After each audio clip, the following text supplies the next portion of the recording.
আসসালামু আলাইকুম প্রিয় বন্ধুগণ। আপনারা নিশ্চয়ই জানেন যে আলজেরিয়া সম্প্রতি রাশিয়ার সর্বাধুনিক SU-57 Felon export version SU-57E ষষ্ঠ প্রজন্মের স্টেলথ যুদ্ধবিমান ক্রয়ের ঘোষণা দিয়েছে।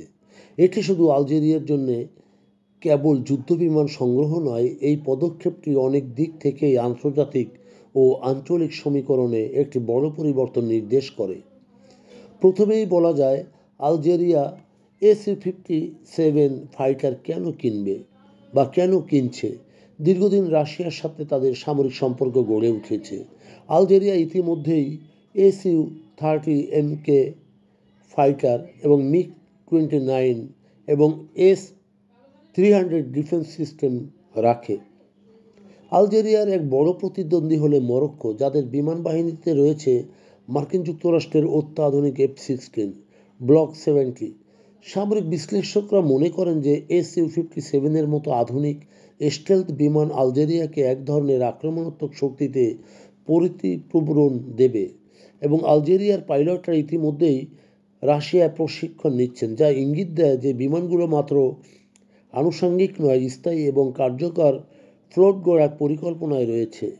কর্তৃপক্ষের তথ্য অনুযায়ী প্রথম চালান 2025 সালেই শুরু হতে পারে এবং পরবর্তী বছরগুলোতে আরও বিমান আসতে পারে।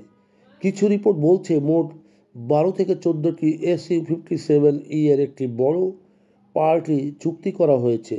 তবে প্রশ্ন ওঠে, আলজেরিয়া কি সত্যিই দুটি SU-57E বিমান পেয়েছে? অনেক সংবাদপত্র বলেছে যে প্রথমে 6টি বিমান দেওয়া হবে 2025 সালে, পরে আরও 6টি পাওয়া যেতে পারে। সবচেয়ে বেশি যে কথাটি শোনা যাচ্ছে সেটি হলো দুটি সম্পর্কে রিপোর্টগুলো পাওয়া যাচ্ছে, যার স্পষ্ট কোনো উৎস পাওয়া যায় না। তাই দর্শকদের জন্য সতর্কতা প্রয়োজন। এটি হতে পারে প্রাথমিক ডাটা, একটি ভুল বা গুজব।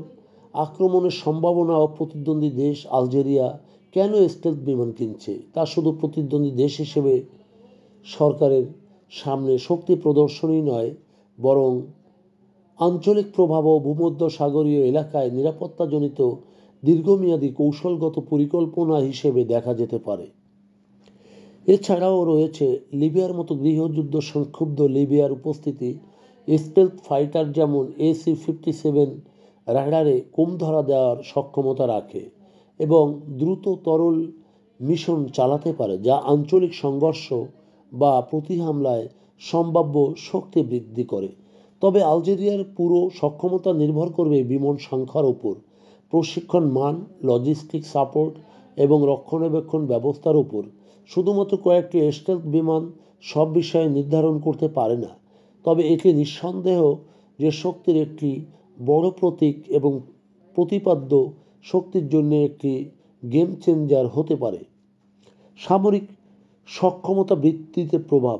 SU-57 এটি আলজেরিয়ার বিমান বাহিনীর প্রযুক্তি স্তর এক ধাপ উদ্বুদ্ধ করবে এবং উঁচুতে উঠবে। স্টিলথ ডিজাইন এবং অগ্রগামী রাডার এবং সেন্সর সিস্টেম, সুপার ম্যানিভারেবিলিটি, এগুলো মিলিয়ে আলজেরিয়া তাদের আকাশ প্রতিরক্ষা ও আক্রমণ ক্ষমতা অনেকভাবে সম্প্রসারিত করতে পারবে। এর ফলে আঞ্চলিক ও দূরদৃষ্টিতে আলজেরিয়া একটি শক্তিশালী বিমান বাহিনী হিসেবে মাথা তুলে দাঁড়াবে। চ্যালেঞ্জ এবং ঝুঁকি। এত সব সত্ত্বেও সব কিছু সহজ হবে না। SU-57 অত্যাধুনিক প্রযুক্তি এবং তার রক্ষণাবেক্ষণ, সাপ্লাই চেইন এবং প্রশিক্ষণ ব্যয় অত্যন্ত ব্যয়বহুল।